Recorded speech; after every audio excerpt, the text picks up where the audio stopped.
Samajwadi party के एक कार्यकर्ता ने खुद को जंजीर में बांधकर पार्टी प्रमुख अखिलेश यादव के आवास के बाहर जमकर जोर प्रदर्शन किया। विरोध प्रदर्शन जो है लगातार किया जा रहा है, जिसमें कि आपको बताते चले कि जयप्रकाश नारायण की जयंती पर आज अखिलेश यादव गोमती नगर स्थित JPNIC के दौरे करने वाले थे और उनके आवास के बाहर पुलिस ने बैरिकेडिंग कर दी गई थी। आपको बताते चले कि जबकि जयप्रकाश नारायण इंटरनेशनल सेंटर को सील कर बैरिकेडिंग कर दी गई है। सपा अध्यक्ष अखिलेश यादव ने कहा कि जयप्रकाश नारायण की जयंती के दिन JPNIC के म्यूजियम में जाकर उनकी जयंती मनाते हैं, लेकिन पता नहीं क्या कारण है कि आज सरकार हमें रोक रही है, माल्यार्पण नहीं करने दे रही है। भाजपा ने हर अच्छा काम रोका, लेकिन आज हम लोग सड़क पर खड़े होकर अगर जयप्रकाश नारायण को याद भी कर रहे हैं तो ये सरकार हमें रोकना चाहती है।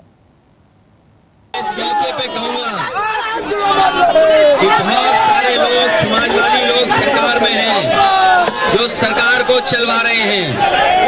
बिहार के मुख्यमंत्री जी भी हैं समय समय पर, जननायक जयप्रकाश जी, उनके बारे में वो उन्हीं के आंदोलन से वो निकले हैं। ये मौका मिला है उन्हें भी, ऐसी सरकार जो समाजवादियों को जयप्रकाश जयंती के दिन याद नहीं करने दे रही है, उस सरकार से समर्थन वापस ले लें, क्योंकि बिहार के नीतीश कुमार जी इसी आंदोलन से निकले हैं। नायक जयप्रकाश जी के साथ रह करके उनके आंदोलन को उन्होंने मजबूत बनाया है। समाजवादी चिंतक जयप्रकाश जी, समाजवादी विचारक, आजादी की लड़ाई में भूमिका निभाने वाले, गांधी जी के साथ रह करके उस आंदोलन को और बढ़ाने वाले ऐसे लोगों को आज हम सम्मान से रोक रहे हैं। लेकिन हम समाजवादी लोग जिस तरीके से सम्मान देते रहे उसी तरीके से सम्मान करते रहेंगे, क्योंकि नवरात्र है, त्योहार है, इसकी आपको बहुत बहुत। केंद्रीय मंत्री और भाजपा के राष्ट्रीय अध्यक्ष JP नड्डा ने कहा कि अभी 2 दिन पहले हरियाणा के चुनाव में हमें जीत हासिल हुई। शारदीय नवरात्रों में मां दुर्गा की ये कृपा रही है कि जिस प्रकार झूठ फैलाया जा रहा था, समाज को बांटने और तोड़ने का काम किया जा रहा था, तुष्टीकरण की वोट बैंक की राजनीति जो है लगातार की जा रही थी और जिसमें युवाओं और महिलाओं को भ्रमित करने और किसानों को भड़काने की कोशिश भी लगातार जारी थी। इन सब का जवाब हरियाणा और जम्मू कश्मीर की जनता ने भरपूर तरीके से दिया है। को तोड़ने का आप सबसे मिलने का मुझे मौका मिला है और अभी 2 दिन पहले ही बहुत ही शुभ संकेत मिले कि हरियाणा का चुनाव में हमें को जीत हासिल हुई। झूठ के खिलाफ ये शारदीय नवरात्रों में मां दुर्गा की कृपा रही कि जिस तरीके से हर तरीके का झूठ फैलाया जा रहा था, समाज को बांटने का काम किया जा रहा था, समाज को तोड़ने का काम किया जा रहा था, तुष्टीकरण की राजनीति की जा रही थी, वोट बैंक की राजनीति की जा रही थी और देश को खंडित करने वाले लोगों को प्रोत्साहन देने की राजनीति की जा रही थी, युवाओं को बरगलाने की कोशिश की जा रही थी, महिलाओं को भ्रमित करने की कोशिश की जा रही थी और किसानों को भड़काने की कोशिश की जा रही थी। इन सब का जवाब हरियाणा की और जम्मू कश्मीर आप सब। मुख्यमंत्री आतिशी ने प्रेस कॉन्फ्रेंस करने के दौरान कहा कि बीजेपी आम आदमी पार्टी को चुनाव में हरा नहीं पाई, उनकी सरकार और मुख्यमंत्री नहीं बन पाए और इसके बाद वह ऑपरेशन लोटस चलाते हैं और हमारे मंत्रियों और नेताओं को साजिशन जेल में डालते हैं, लेकिन फिर भी वह हमारी पार्टी और सरकार तोड़ने में नाकाम रहते हैं। आगे उन्होंने क्या कुछ कहा, आप सुनिए। देखिए, भारतीय जनता पार्टी इसलिए परेशान है क्योंकि वो आम आदमी पार्टी को चुनाव में हरा नहीं पाती है। वो चुनाव लड़ते हैं, मुंह की खाते हैं, सिंगल डिजिट से ज्यादा अपने विधायक नहीं बढ़ा पाते तो अपना मुख्यमंत्री नहीं ला पाते। उसके बाद उनका मुख्यमंत्री नहीं बनता, उनकी सरकार नहीं बनती तो वो ऑपरेशन लोटस शुरू करते हैं कि किसी तरीके से विधायकों की खरीद फरोख्त करके अपनी सरकार बना ले, अपना मुख्यमंत्री बना ले। वो दिल्ली में वो भी नहीं कर पाए। फिर उन्होंने एक तीसरा पैंतरा अपनाया कि आम आदमी पार्टी के नेताओं को जेल में डाल दो, विधायकों को जेल में डाल दो, पार्टी तोड़ दो, पार्टी खत्म कर दो, कि किसी तरह भारतीय जनता पार्टी का मुख्यमंत्री बन जाए। वो भी नहीं कर पाए। तो अब वो चाहते हैं कि मुख्यमंत्री तो बन नहीं पाए, किसी तरह से मुख्यमंत्री आवास पर ही कब्जा कर लें। उनका बहुत बहुत स्वागत है। अगर भारतीय जनता पार्टी को मुख्यमंत्री आवास पर कब्जा करके मन की शांति मिलती है तो उनका स्वागत है। आम आदमी पार्टी के विधायक, आम आदमी पार्टी के मंत्री मुख्यमंत्री आवास, बड़े बंगलों के लिए, बड़ी गाड़ियों के लिए राजनीति में नहीं आए हैं। हम दिल्ली के लोगों के लिए काम करने आए हैं। अगर हमें जरूरत पड़ेगी हम सड़क पर बैठकर भी दिल्ली के लोगों के लिए काम करेंगे। ये सारे बंगले भारतीय जनता पार्टी को मुबारक हो। हम दिल्ली वालों के दिल में रहते हैं। देखिए, तो आपको बताते चले कि लगातार आम आदमी पार्टी और जिस तरीके से बीजेपी के बीच जो है आपसी टक्कर रहती है और इस बीच जो है आरोप प्रत्यारोप की राजनीति भी लगातार तूल पकड़ती है, जिसमें कि आपको बताते चले कि मुख्यमंत्री आतिशी के साथ जिस तरीके से सीएम आवास के बाद यह सब हुआ है, उसके बाद प्रेस वार्ता को करते हुए सीएम आतिशी की ओर से तमाम तरीके के सवाल और कटाक्ष वो भारतीय जनता पार्टी के ऊपर किए गए और जिसमें कि आपको बताते चले कि दिल्ली के राजस्व घाटे के अनुमान के बाद बीजेपी पर सीएम आतिशी की ओर से वार किया गया और जिसमें कई तरीके की चुनौतियां भाजपा सरकार को उनके द्वारा दी गई, जिसमें कि आपको बताते चले कि सीएम आतिशी ने यह भी कहा कि आखिर क्यों अगर केंद्र की सरकार, अगर भाजपा की सरकार इतना अच्छा कार्य कर रही है तो दिल्ली में उनकी सिंगल डिजिट से ज्यादा विधायक की जो संख्या है वो क्यों नहीं बढ़ पाती है, क्यों उनकी पार्टी से कोई मुख्यमंत्री नहीं बन पाता है। दिक्कत की बात यह है कि इनको शर्म लिहाज जो है भारतीय जनता पार्टी वालों को आनी बंद हो गई है। इनको लगने लगा कि कुछ भी बोलो, कुछ भी टीवी पे चलवा दो, कुछ भी अखबार में चलवा दो। लोग बहुत चिढ़ रहे हैं अब इस सब चीजों से। भाई तुम काम करो, अपना कुछ काम करो, कुछ काम दिखाओ, हमें काम करने दो और खुद भी काम करो। तुम्हें नहीं करना तो कम से कम हमें करने दो। आज सवाल यह आ गया कि खुद काम करेंगे नहीं और चुनी हुई सरकार के हर विभाग के अंदर टांग अड़ाएंगे। ये ऐसे कैसे हो गया, वो ऐसे कैसे हो गया। अब जो कागजी कार्रवाइयां होती हैं अगर उसके हिसाब से चलें तो फिर तो कुछ भी नहीं होगा। अब एलजी साहब कह रहे नहीं, मेरा घर जो है सीपीडब्ल्यूडी का है। अरे सीपीडब्ल्यूडी क्या देश की नहीं है क्या? पाकिस्तान की सरकार है क्या सीपीडब्ल्यूडी? जो नॉर्म्स है वो तो नॉर्म्स ही रहेंगे ना, चाहे वो पीडब्ल्यूडी के हो चाहे वो सीपीडब्ल्यूडी के हो। कोई मेंबर ऑफ पार्लियामेंट है, वो मंत्री बन गए केंद्र सरकार के अंदर, मान लीजिए वो एमपी के बंगले से निकल के मंत्री के बंगले में गए। अगर एलजी साहब की मान लें कि भाई इनको ही ज्यादा पता है, इनको सारे कायदे कानून पता है, तो फिर हर एमपी का देखा जाएगा कि भाई पहले तो एमपी का सामान निकाल के सड़क पर रख देंगे, उसके घर को ताला लगा देंगे, फिर सीपीडब्ल्यूडी उसकी जो है वो इन्वेंट्री बनाएगी, क्योंकि एक साथ दो तो आवंटित हो ही नहीं सकते ना। पहले एक छोड़ना पड़ेगा, दूसरा लेना पड़ेगा। तो जब एक छोड़ोगे और दूसरे लोगे, उसमें 2 दिन तो रहेंगे, तो 2 दिन तो हर मेंबर ऑफ पार्लियामेंट का सामान जो है वो इंडिया गेट के सामने रखा होना चाहिए कि भाई पहले हमने ये बंद कर दिया, इसकी चाबी लगा दी, अब हमने पीडब्ल्यूडी को सीपीडब्ल्यूडी को दे दी, अब वो इन्वेंट्री चेक हो रही है, सब कुछ हो रहा है, तब जो है दूसरा आवंटित होगा। यही तो एलजी साहब कह रहे हैं कि एक साथ 2 कैसे आवंटित हो जाएंगे, एक पहले छोड़ोगे तब दूसरा मिलेगा। फिर तो आपको इंडिया गेट के पास जो है हर एमपी और एमपी।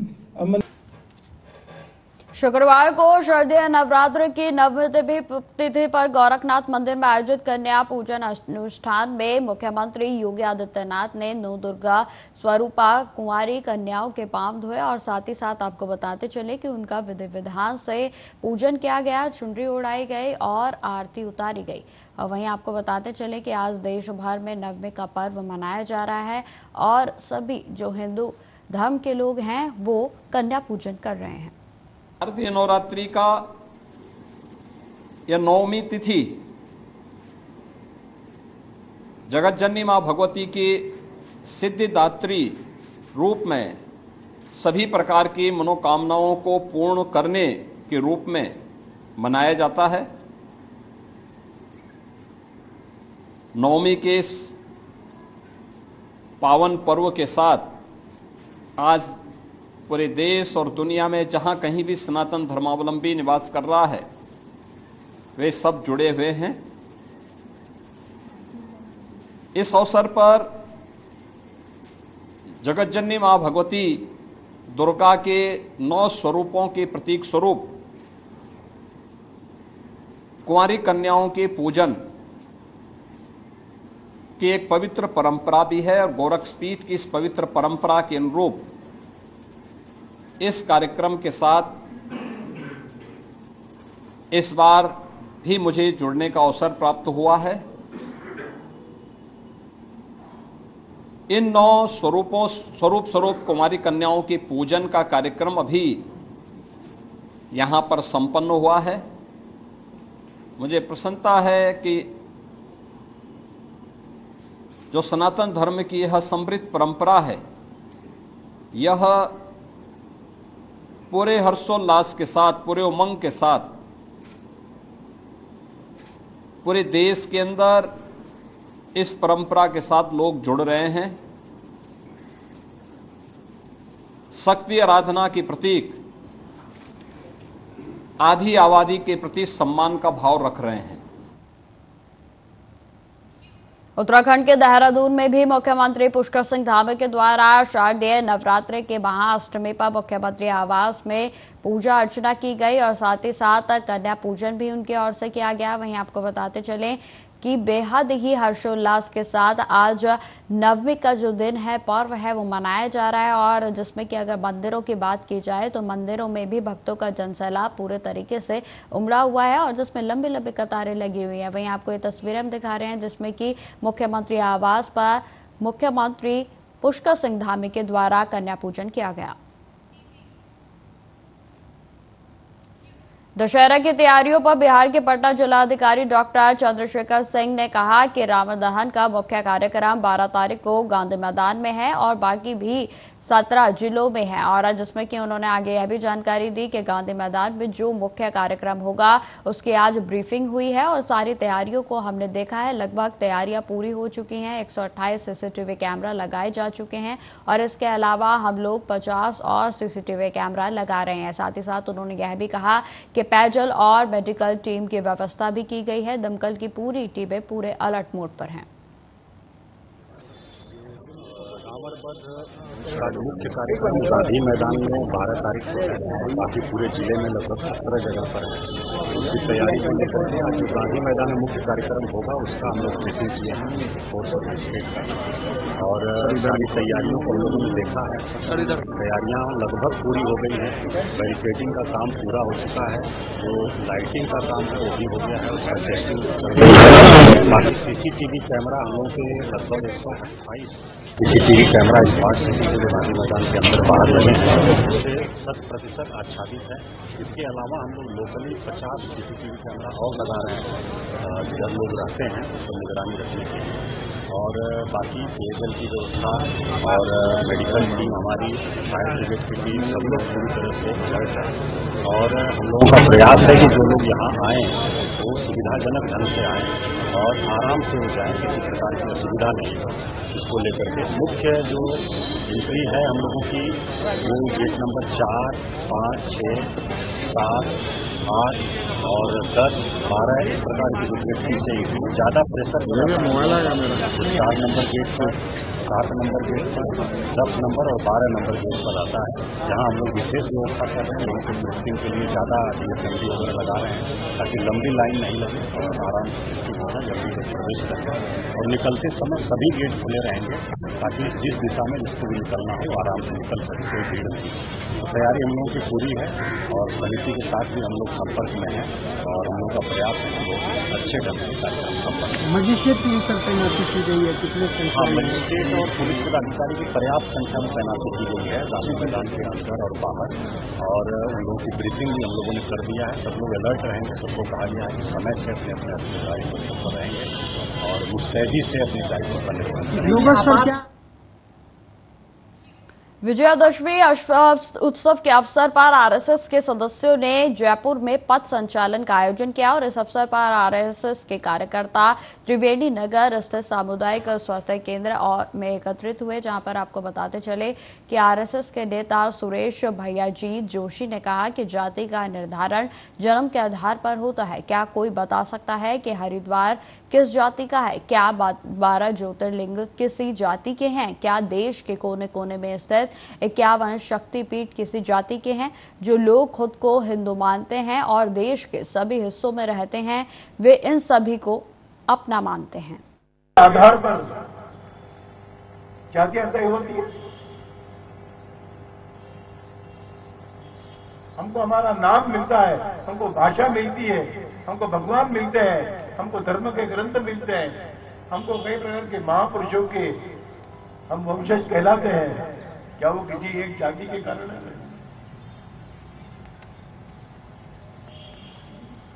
क्या कोई कह सकता है कि हरिद्वार कौन सी जाति का है? क्या हमारे 12 ज्योतिर्लिंग किसी जाति के हैं? क्या इस देश के कोने कोने में स्थापित 51 शक्तिपीठ किसी जाति के होंगे? इस देश के चारों दिशाओं में रहने वाला जो अपने आप को हिंदू मानता है, वो इन सब बातों को अपना मानता है। फिर भेद कहां पर? महाराष्ट्र सरकार की लड़की बहन योजना पर मदरसा शिक्षकों के वेतन में बढ़ोतरी पर शिवसेना यूबीटी सांसद संजय राउत ने कहा कि क्या यह वोट जिहाद नहीं है? कई योजनाओं की घोषणा की जा रही है, लेकिन जनता सब कुछ जानती है कि ऐसा क्यों किया जा रहा है। अगर हमने भी ऐसा किया होता तो हमें बताया गया होता कि यह वोट जिहाद है।